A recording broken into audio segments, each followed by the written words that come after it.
नमस्कार, हिंदी आचार्य में आपका स्वागत है। आज हम पढ़ते हैं काल। क्रिया के जिस रूप से कार्य करने या होने के समय का ज्ञान होता है उसे काल कहते हैं। काल के 3 भेद हैं: वर्तमान काल, प्रेजेंट टेंस, भूतकाल, पास्ट टेंस, भविष्यत काल यानी कि फ्यूचर टेंस। सबसे पहले वर्तमान काल। क्रिया के जिस रूप से वर्तमान में चल रहे समय का बोध होता है उसे वर्तमान काल कहते हैं। वर्तमान काल के 5 भेद होते हैं: सामान्य वर्तमान, तात्कालिक वर्तमान, पूर्ण वर्तमान, संदिग्ध वर्तमान, संभाव्य वर्तमान। सामान्य वर्तमान क्रिया का वह रूप जिससे क्रिया का वर्तमान काल में होना पाया जाए सामान्य वर्तमान कहलाता है। उदाहरण के लिए देख लेते हैं।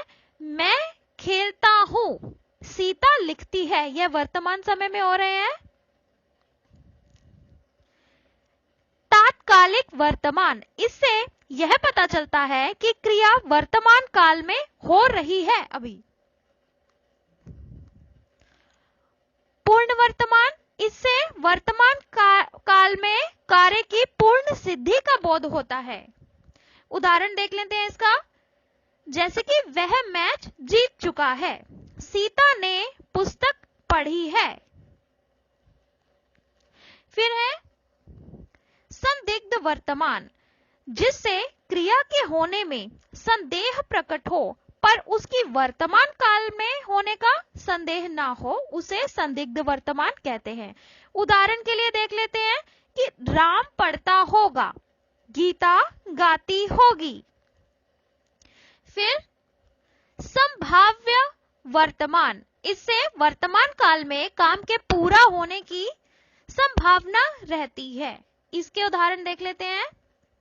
वह आया हो, वह लौटा हो, इसमें संभावना है।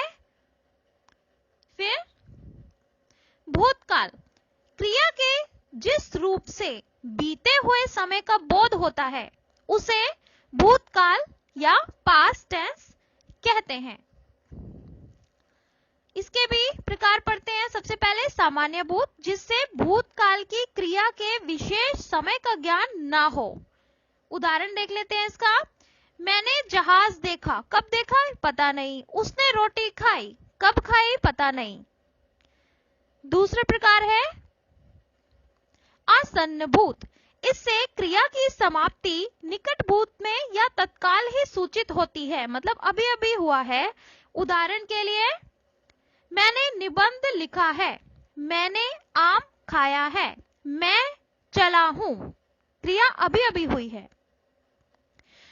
पूर्ण भूत, क्रिया के उस रूप को पूर्ण भूत कहते हैं जिससे क्रिया की समाप्ति के समय का स्पष्ट बोध होता है कि क्रिया को समाप्त हुए काफी समय बीत चुका है। उदाहरण देख लेते हैं। उसने शेर को देखा था, मैंने पत्र लिखा था। इसी प्रकार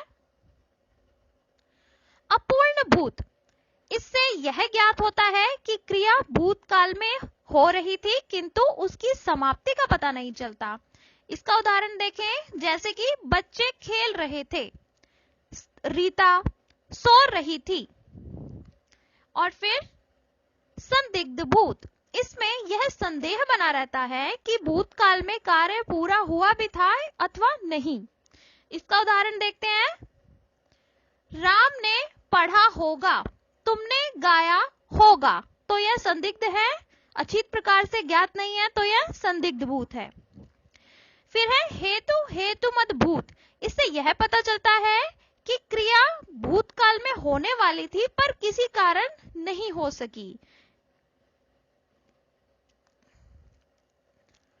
भविष्यत काल, भविष्य में होने वाली क्रिया को भविष्यत काल की क्रिया कहते हैं।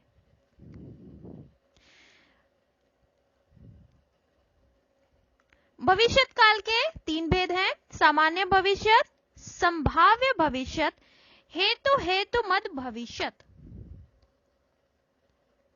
आइए इन्हें विस्तार से पढ़ें। सामान्य भविष्यत, इससे यह प्रकट होता है कि क्रिया सामान्यतः भविष्य में ही होगी। इसका उदाहरण ले लेते हैं। जैसे श्याम पत्र लिखेगा और हम घूमने जाएंगे।